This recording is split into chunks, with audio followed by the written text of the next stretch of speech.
अनोखा गुरु एक बेहतरीन कहानी। अरबपति विमल राय की गाड़ी खराब हो गई थी। सुनसान जगह थी, रात का समय था, गांव जाने वाली सिंगल रोड थी। वह किसी से लिफ्ट लेने के इंतजार में काफी देर से सड़क के किनारे खड़ा था कि उसे एक साइकिल रिक्शे वाला आता दिखाई दिया। विमल ने रिक्शा रुकवाकर पूछा, आगे कल्याणपुर जाना है, ले चलोगे क्या? रिक्शे वाला गाना गुनगुनाने में मस्त था, बोला, आ जाइए, 50 रुपए लगेंगे। विमल रिक्शे में बैठता हुआ बोला, मैं तुझे 500 रुपए दूंगा, जरा जल्दी पहुंचा दो। गांव में मेरा एक कॉलेज का दोस्त रहता है, उसी के यहां जा रहा हूं, आज उसकी शादी की 25वीं सालगिरह है। रिक्शे वाला अपना गाना गुनगुनाता हुआ उसी रफ्तार से चल पड़ा। विमल जीवन में पहली बार साइकिल रिक्शे में बैठा था। 500 रुपए का लालच देने के बाद भी रिक्शे वाला गाना गुनगुनाते हुए मस्ती में धीरे धीरे चल रहा था। विमल सोच रहा था, ये कैसा आदमी है, पूरे दिन में भी 500 रुपए नहीं कमाता होगा, आज इसे एक साथ इतने पैसे मिल रहे हैं, फिर भी चेहरे पर कोई खुशी नहीं झलक रही। सोचते हुए वह झुंझला उठा। वह बहुत मुश्किल से वक्त निकालकर दोस्त की शादी की सालगिरह में आया था। गाड़ी खराब होने के बाद उसने अपने दोस्त को फोन करने की बहुत कोशिश की, मगर फोन नहीं मिला। अगर मिल जाता तो वह दोस्त से कोई साधन मंगा लेता। अचानक रिक्शे वाले के फोन की घंटी बजी। उसने रिक्शे को पैडल लगाते हुए फोन को स्पीकर पर डालकर कान पर लगा लिया। उधर से रिक्शे वाले की पत्नी का घबराया हुआ स्वर सुनाई दिया। आप कहाँ हो जी, अभी तक नहीं पहुंचे? रिक्शे वाला बोला, रास्ते में हूं, जल्दी पहुंच जाऊंगा। मगर तुम इतनी घबराई हुई क्यों हो? पत्नी का स्वर रोने में बदल गया। वह रोते रोते बोली, बकरी मर गई, पता नहीं उसे क्या हो गया था, अचानक थोड़ी देर तड़पी, फिर मर गई। रिक्शे वाला पत्नी को समझाते हुए बोला, अरे यार, मर गई तो मर गई, तू रो क्यों रही है? उसका और हमारा इतना ही साथ था। पत्नी बोली, कल ही सौदागर उसके 8,000 रुपए दे रहा था, अच्छा होता उसे बेच देती, 8,000 रुपए का नुकसान हो गया जी, रोना तो आएगा ही। रिक्शे वाला बोला, वो पैसे हमारी किस्मत में थे ही नहीं, इसलिए अब दुख मत करो। समझ लो तुमने बकरी पाली ही नहीं थी, मैं तुम्हारे और बच्चों के लिए जलेबियां लाया हूं, आधा घंटे में पहुंच रहा हूं, सभी मिलकर खाएंगे। इतना कहकर उसने फोन काट दिया। फिर गाना गुनगुनाता हुआ रिक्शे के पैडल लगाने लगा। विमल राय को बड़ा आश्चर्य हुआ। वह सोचने लगा, ये कैसा आदमी है, पूरे महीने में 8,000 कमाता होगा, फिर भी इसे बकरी के मरने का कोई दुख नहीं है, कोई चिंता नहीं।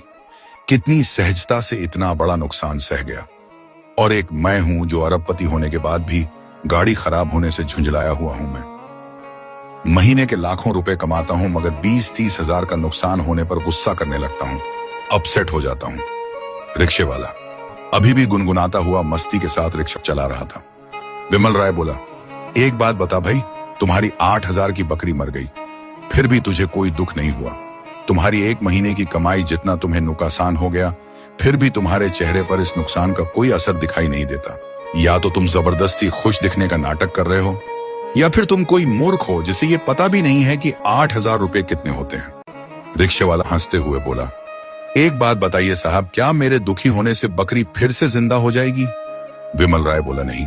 रिक्शे वाला बोला, जब दुखी होने से कोई फायदा नहीं हो रहा तो मैं दुखी क्यों हूं?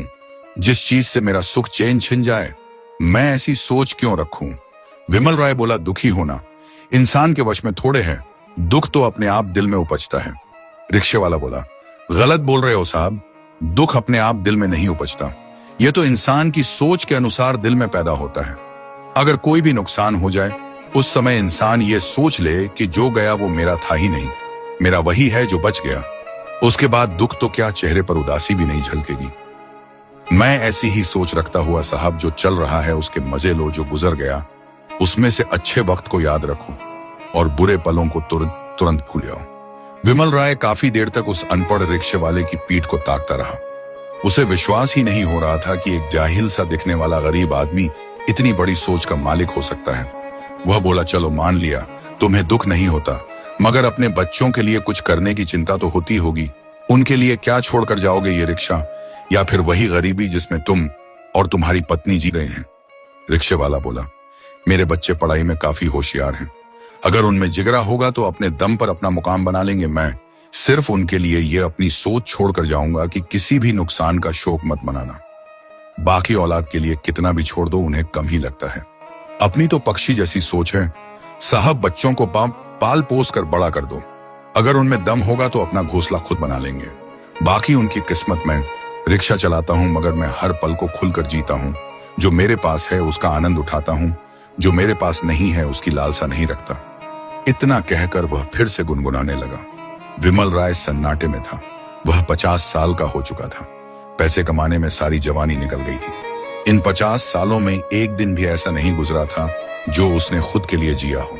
विमल राय सोच रहा था, मैंने पैसे कमाकर इकट्ठे करने के चक्कर में जिंदगी गुजारी है, जिंदगी को जिया तो बिल्कुल भी नहीं।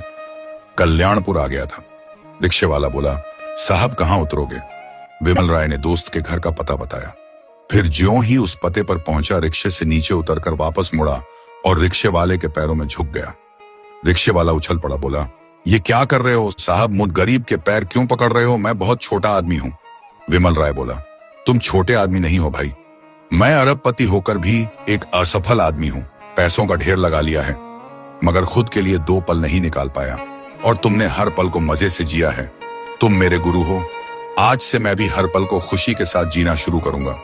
फिर विमल राय ने अपनी जेब में हाथ डाला और 500 रुपए के नोटों की एक गड्डी निकालकर उसे देता हुआ बोला, ये एडवांस रखो और कल सुबह यहां आ जाना। मैं तुम्हें 1 लाख रुपए महीने की नौकरी दे रहा हूं। तुम्हें कुछ नहीं करना है, बस हमेशा मेरे साथ रहना है और मुझे जीना सिखाना है, क्योंकि मुझे सिर्फ कमाना आता है, बस जीना नहीं आता। रिक्शे वाला बोला, क्यों मजाक कर रहे हो साहब? मैं अनपढ़ जाहिल आदमी, आपको क्या सिखाऊंगा? विमल राय बोला, तुम अनपढ़ जाहिल नहीं हो, तुम तो मेरे गुरु हो। तुम्हारे पास वो विद्या है जो किसी के पास नहीं है। यहाँ हर आदमी 7 पीढ़ियों के लिए धन इकट्ठा करने में लगा है, मगर जीना किसी को नहीं आता। तुम्हारी विद्या बहुत कीमती है गुरुजी। तुम मुझे अपने सानिध्य में ले लो। मैं तुम्हें मुंबई में रहने के लिए घर दूंगा। तुम्हारे बच्चों की पढ़ाई के लिए सारा खर्च दूंगा। तुम्हारी हर बात मानूंगा। प्लीज मना मत करना। रिक्शे वाला भाव विभोर हो गया। उसने पैसे लेकर जेब में डाले और ईश्वर को धन्यवाद देता हुआ अपने घर को चल पड़ा। उसके जीवन जीने की शैली ही आज उसकी समृद्धि की वजह बन चुकी थी। लेखक विनायक वर्मा कहानी कैसी लगी कमेंट्स जरूर करना। कीमती वक्त देकर पढ़ने के लिए धन्यवाद।